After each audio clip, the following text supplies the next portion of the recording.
much time you got? I'm from Caribbean islands, an island called Trinidad and Tobago. It's a twin island republic. And my story is I was pretty much minding my own business, trying to make something out of my life. I had recently gone to Canada to further my studies. I went over there and did a 2-year degree in electronics, and came back home. Had all this ambition, wanted to be an entrepreneur and have my own business, and I was trying to get experience to make that happen. So I was working at the time for somebody, and there was another steel mill on the island, but one of my brothers was working there. And when Nucor went to Trinidad to open the iron carbide plant, some guys who were working at the steel mill, the old steel mill in Trinidad, they went over to Nucor, and they got wind of my skill through my brother, and they were actually looking for somebody with my skill and was having a hard time finding somebody with my skill level. So they started reaching out to my brother to ask me to come and talk to them about a position there. And after much prodding and him just, every time I see him, he's just asking me about coming over and at least getting an interview. He say, man, at least come and hear what they say. So long story short, I eventually went over there, and the offer that they made me was something I was comfortable with. Let me say it was an offer I couldn't refuse. And I got in at the startup level. The plant was still being built. We eventually got the plant up and running, and after much trial and tribulation and heartache and all that, 5 years into it, Nucor decided that they were going to pull the plug on the project. And in the meantime, it was the best job I ever had. I was learning so much stuff that I had no idea how to do, and I was having a blast. And then later on, they offered us positions here in the United States. Of course, I had no inclination to live in America or anything like that at that point, but with them offering that, obviously, me and my wife started looking at it and decided that we would come and make a life out here. I came up to the United States, interviewed with a few of the divisions up here, and got a position at Volcraft, Texas, and I've been here ever since. That's the shortened version of it. So yeah, I mean, my options are open. I don't know where the good Lord would have me next, but my options are very open as to where I can reach and my future with the company is concerned. Well, I mean, for trying to feel like you're part of what we're doing here, I mean, it's very unique for me. And I've worked in a lot of different places, and you can tell by the time you walk into a company who's the boss, because he gets the nicest office, he gets the nicest parking spot, things like that. So he dresses differently.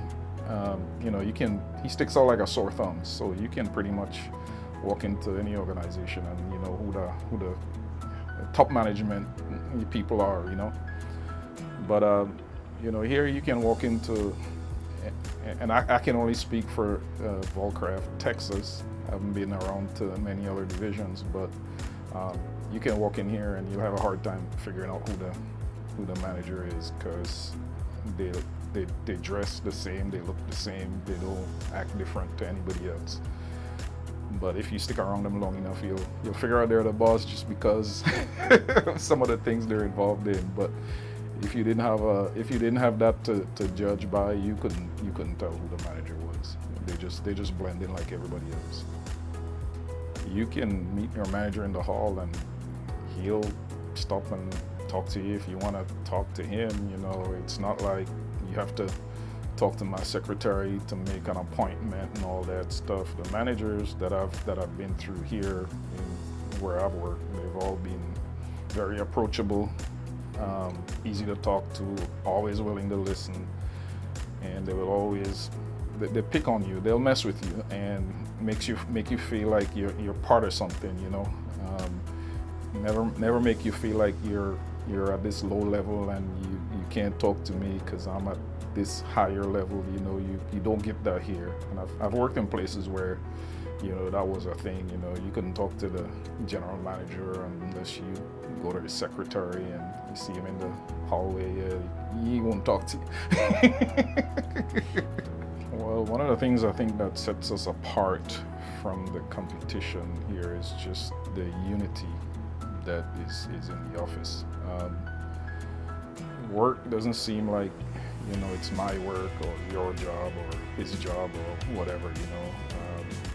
It's our work, and at the end of the day, we do whatever it takes, to get the job done.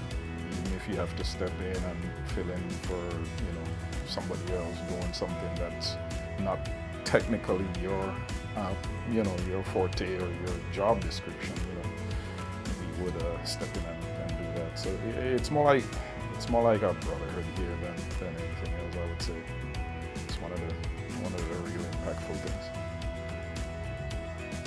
Well, how we live out the new core culture each day is understanding it first of all, and if you're getting treated when you get here, you feel like you're a part of a family, you're part of a brotherhood, and you can't help but act like you're part of it.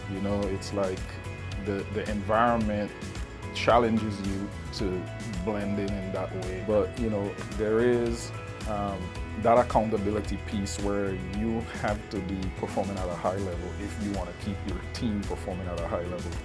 And you don't want to be the guy who is keeping back, holding the team back. So from that aspect, having that personal responsibility and the accountability to know that you're part of this and you have to perform at a high level to make sure that your team is performing at a high level. It really, again, fosters good teamwork, knowing that we're in this together, and I'm not the guy holding everybody up, That's a loaded question, man. If I can take something back today that I can take from today and apply it 19 years ago, what to be a better manager of my money? Try to live beneath your means. Always try to live with less money than you're making. When you're in your 20s and 30s, it's hard to picture yourself 60 years old because half of the time you don't even know if you're gonna make it that long. But when you get here and you look back on your life and you start reflecting, that's probably one of the things you look back on. For me, and I know there's, judging from things that I've read, I know that's probably the same for a lot of people. Wish we had done better with our money when we were younger. Yeah, we want the nice car, we want the nice this, we want the nice that, but it ain't worth it at the end of the day. It ain't worth it.